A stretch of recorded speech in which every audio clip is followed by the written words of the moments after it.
Então, prosseguindo o estudo dos Evangelhos, estamos na página 6, vamos ao capítulo 2 do nosso material didático, um paralelo significativo. Bom, nessa introdução aos Evangelhos, eu estou explicando para vocês o porquê de 4 Evangelhos, né? Era uma mensagem mais completa. E até nós sabemos que uma mesma história, ela contada por pessoas diferentes, né? Porque vai ter algo de humano também na mensagem, é claro, né? Porque o apóstolo Paulo ele escreve de uma maneira diferente do apóstolo Pedro, ok? Então existe algo também de humano na mensagem. Nessa parte humana, ok? Vai ter pessoas que vai conseguir tornar mais clara a mensagem, como é o apóstolo Paulo. Então, mensageiros diferentes, contando a mesma história.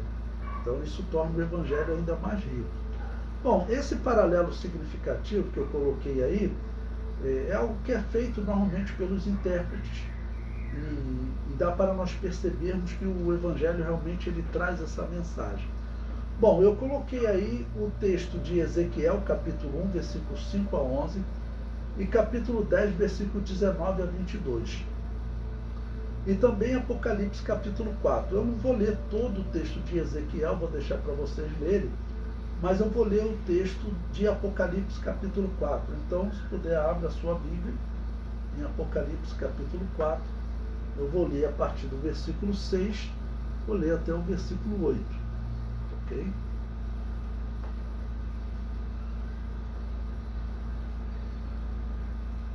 Bom, então diz o seguinte: E havia diante do trono um como mar de vidro, semelhante ao cristal, e no meio do trono e ao redor do trono, 4 animais cheios de olhos por diante e por detrás.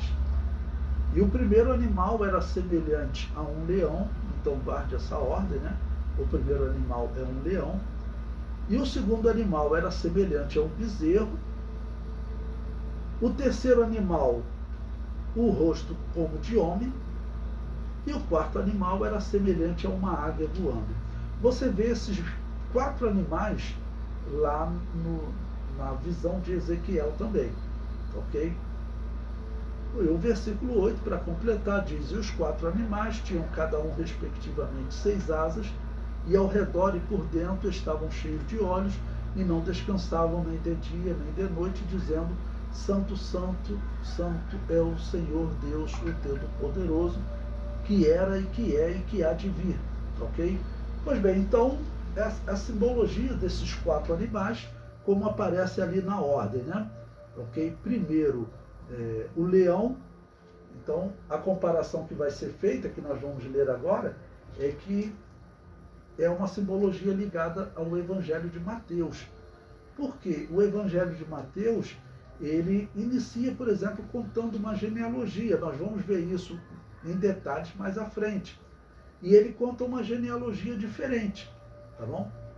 Mateus, ele conta uma genealogia, quando você compara com Lucas, você vê que os personagens são diferentes. Por exemplo, o filho de Davi em Mateus é Salomão. O filho de Davi em Lucas é Natã. Então você vai ter uma descendência de Davi diferente. Uma por Salomão, outra por Natã. Isso vai ser um ponto muito interessante. Ok?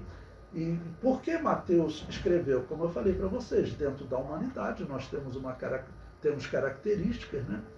Ok? Então Mateus, ele como israelita, ele começou contando a genealogia, pelo que nós acreditamos, de José. Por isso é que são diferentes. E a de Lucas por Maria. Ok?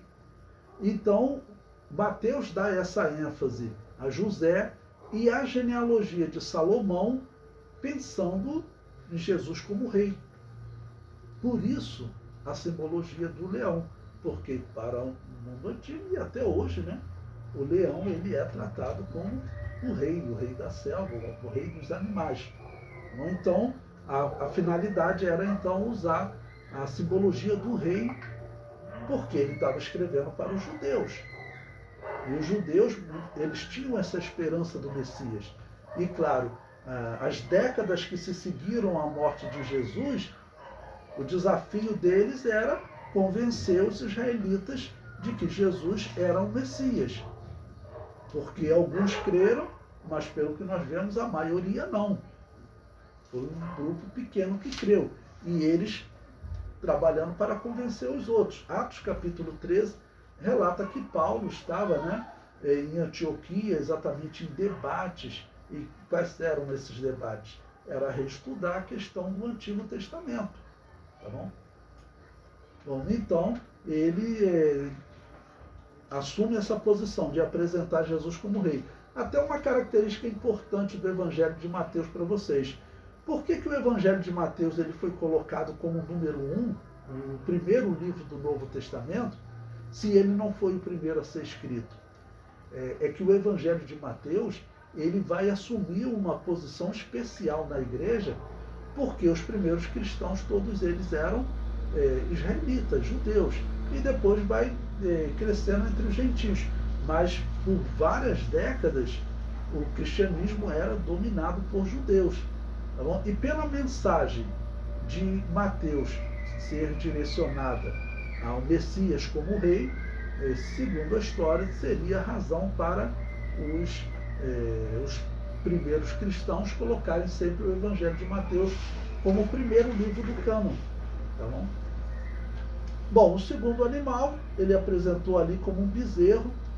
Na nossa tradução de Ezequiel, normalmente aparece boi, para falar de serviço, Então você veja, Marcos, escrevendo para cristãos de Roma, ele teria, então, assim, enfatizado Jesus como aquele que veio para servir. O maior diácono de todos, vamos colocar assim, lembrando, a palavra diácono significa servo. O maior servo de todos foi Jesus, é claro. Ninguém serviu a outro como ele nos serviu, porque foi a sua morte que nos resgatou. Então ele é um servo. E isso, para um cristão de Roma, precisava ser ensinado a ele. Você evangelizar, às vezes, uma pessoa de uma vida simples, é diferente de você evangelizar um empresário. Você tem que ensinar o empresário, como cristão, a ser simples como o pobre. Não? Você tem que ensinar simplicidade a ele. Olha, Jesus te chamou, se você tem fé em Jesus, Jesus te chamou para servir. E no reino de Deus funciona assim. Aquele que lidera faz mais pelo liderado do que o liderado pelo líder. Na simbologia da ovelha. A ovelha dá a lã para o pastor, tá ok? Mas o pastor salva ela do lobo. Então, o líder ele faz mais pela ovelha do que a ovelha pelo líder. E isso funciona na igreja. Então, você cristão de Roma, você é o dominador do mundo, Mas onde você encontrar um cristão, você sabe, você está servindo, você tem que servir ele. E você tem que olhar para esse mundo que você domina, sejam os gregos, sejam os bárbaros, sejam os judeus, você tem que olhar agora de uma maneira diferente, porque o nosso Messias, ele veio para servir. Tá bom? Então, ele estava escrevendo, segundo a história, para os romanos. Pois bem, o terceiro, ainda no versículo 7 de Apocalipse 4, ele tem rosto como de homem. Então veja como que Lucas, ele escreve descrevendo Jesus de uma forma mais humana do que os outros. Tá? Por isso ele usa sempre o título Filho do Homem. Okay? E o quarto animal, que era semelhante a uma águia, porque a simbologia da águia está ligada ao céu. E o Evangelho de João, então, ele descreve Jesus, vamos dizer, como o ser celestial, uma mensagem mais espiritual para a igreja que consegue ver mais do que, claro, os judeus, porque estão afastados, consegue ver mais do que o mundo, porque está vivendo um sistema que está enganando eles. Então a igreja, ela tem a visão espiritual. Para você conseguir interpretar, você vivendo nos dias do Novo Testamento, você conseguir interpretar, no caso, a profecia de Ezequiel se aplicaria em Jesus, se aplicaria no Messias, você teria que ser realmente uma pessoa de muita comunhão com Deus. Existiam, segundo a história, nesse período, pessoas que se dedicavam ao estudo das Escrituras de maneira séria? Sim. Quando Jesus vem ao mundo, vou colocar ali, quando Jesus tinha 12 anos de idade. Segundo a história, isso seria o ano 8 da era cristã, segundo a história, nesse período viveu o homem que é considerado o maior sábio da história do judaísmo, que é um homem chamado Hilel. Jesus teria encontrado com ele quando Jesus vai ao templo com 12 anos questionar os sábios. Nós não sabemos o que Jesus questionou aqueles sábios, né? Não dá para ter certeza se ele questionou Hilel, mas seria o natural. Seria um encontro entre Jesus e o menino Jesus e o maior sábio da história de Israel. Então tinham pessoas que estudavam de maneira séria, sim, mas o filho de Hilel, segundo a história, ele se chamava Simeão. Alguns acham até que pode ser, né, na história, não tem como provar, mas seria o Simeão que apresentou Jesus. E o neto de Hilel é o Gamaliel, que julgou os apóstolos. Então era uma família que, segundo a história, eles eram estudiosos da Bíblia.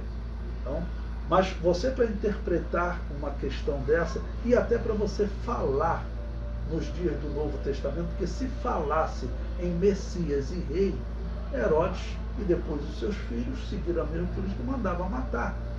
Provavelmente José, ele não podia declarar abertamente que ele era descendente de Davi, porque os Herodes já tinham mandado matar os descendentes dos Macabeus. Se encontrasse descendente de Davi também, ele mandava matar. Segundo a história, até esse Hilel seria descendente de Davi, mas ele nunca nem chegou a declarar isso. Tá bom? Então haviam sábios, mas, por exemplo, ninguém interpretou a profecia de Daniel corretamente. Em 483 anos o Messias morre. Pode ser que Simeão tenha interpretado, mas eles, para viver, eles tinham que ficar calados nesse assunto. Ok? Mas essa profecia, por exemplo, quando nós olhamos para Ezequiel, ela se cumpre em Jesus. Ela se cumpre em Jesus, ela se cumpre na mensagem dos 4 evangelhos. Tá bom? Bom, então, voltando para o nosso livro, eu coloquei aí as simbologias, então. O leão significa a força suprema, então Jesus vem como rei, ok? O homem, a mais alta inteligência, Lucas, até por escrever aos gregos, tá bom? Ele destaca isso em Jesus. E lembrando, nós acreditamos, nós vamos estudando doutrinas aí, principalmente nos evangelhos, nós acreditamos que Jesus Cristo era 100% homem. Tá bom? Era 100% homem. E uma coisa importante que vocês vão estudar é que nós acreditamos que ele era 100% Deus e 100% homem. A Igreja Católica, ela vai mudar isso mais à frente. Mas nós acreditamos que haviam pessoas distintas, porque na cruz Deus não pode morrer. Na tentação, Deus não pode ser tentado. É só a parte humana. É claro que é um grande mistério para nós. Ninguém espera que algum dia, eu acho que o homem vai entender isso de forma detalhada. A Bíblia simplesmente não revelou. Mas a Bíblia descreve como Deus e como homem. Ok? Bom, em terceiro lugar, o boi ou o bezerro, aquele para servir, o Evangelho de Marcos descreveu. E o Evangelho de João, a águia, a esfera celestial, a divindade. Então, em Mateus vemos o Messias como rei, leão. Em Marcos, Messias como servo. Em Lucas, vemos o Messias como filho do homem. E em João, vemos o Messias como filho de Deus, a águia. Bom, eu usei o termo Messias aqui, esclarecer uma questão para vocês. Tem pessoas hoje que não estão querendo mais usar o termo Messias, dizendo que Messias é o que os judeus esperam, né, e que nós não esperamos o Messias, então que nós não devemos falar em Messias, nós devemos falar em Cristo. Irmãos, isso é irracional, porque Messias e Cristo é a mesma palavra, só que é hebraico e grego. Não existe diferença na palavra para Messias ou para Cristo. A palavra é a mesma. Então nós podemos dizer que Jesus é o Messias, que se traduz por ungido, ou Cristo, que se traduz por ungido. É a mesma palavra, só que em hebraico e em grego se pronuncia assim, Messias. A outra se pronuncia em grego, mas é a mesma palavra. A questão é que os judeus, profeticamente, eles devem acabar por assinar um pacto com um falso Messias, mas aquele é o falso Messias. Então não existe nada de errado em chamar Jesus de Messias, ok? Pois bem, vocês vão ver mais à frente que isso foi uma determinação de Constantino, que Jesus não poderia ser visto como o Messias dos judeus. Ele começa a perseguir os judeus, então ele não quer que o Cristo dele seja ligado aos judeus. Pois bem, e o comentário prossegue. Os 4 aspectos são necessários para transmitir toda a verdade. Como eu disse, você ter 4 testemunhas, em alguns casos que contam o mesmo evento e dão fatos diferentes, isso é o normal, tá bom? Nas testemunhas verdadeiras. Os especialistas dizem, se você tem um fato, algo sendo julgado, e você tem 4 testemunhas, e elas chegam, contam a mesma historinha direitinho, isso aí foi planejado, não é o natural humano, tá bom? O natural humano, as 4 vão acabar destacando algum ponto que no entender dela foi especial, ok? Então até os 4 contando a mesma história, isso torna a história ainda mais valiosa. E prossegue, como soberano ele vem para reinar e governar. E é importante, nós pregamos que Jesus reinará na terra por 1000 anos. Depois, como servo, vem para servir. Como filho do homem, vem para participar e consolar. Como filho de Deus, vem para revelar e remir. Então vemos a soberania, humildade, humanidade e divindade, todos na pessoa de Jesus Cristo. E a pessoa de Jesus Cristo, então, vai começar a juntar um monte de simbologia, irmãos. Tanto que nós dizemos que Jesus Cristo, ele é, ao mesmo tempo, o cordeiro para ser sacrificado, mas ele é também o sumo sacerdote para fazer aquele sacrifício, ok?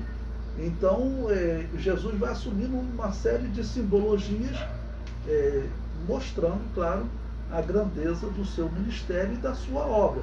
Então, enfatizar, estudar a vida de Jesus, estudar os evangelhos, devemos considerar que aqui vão estar concentrados os ensinos mais profundos, porque são as palavras do Mestre.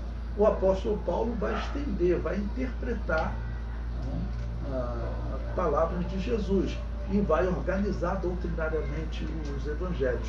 Mas nós temos doutrinas que, no meu entender, ela está mais bem explicada nos evangelhos do que até nos escritos do apóstolo Paulo. Um exemplo que eu vou citar é a doutrina da predestinação. Do jeito que o apóstolo Paulo fala, parece até que Deus predestina as ações dos homens. Nós sabemos que não, mas alguns se enganam por causa disso. Já Jesus, ele deixa bem claro o que é a verdadeira predestinação, porque ele diz, aquele que crer e for batizado será salvo. Então a predestinação é um resultado da fé do homem. A predestinação à salvação e a predestinação à condenação é um resultado da falta de fé do homem. Ok? Então a doutrina da predestinação, nós veremos, ela é mais bem explicada, no meu entender. Você tem um melhor entendimento nos evangelhos, ok, do que na explicação do apóstolo Paulo, sem criticar o apóstolo Paulo, né?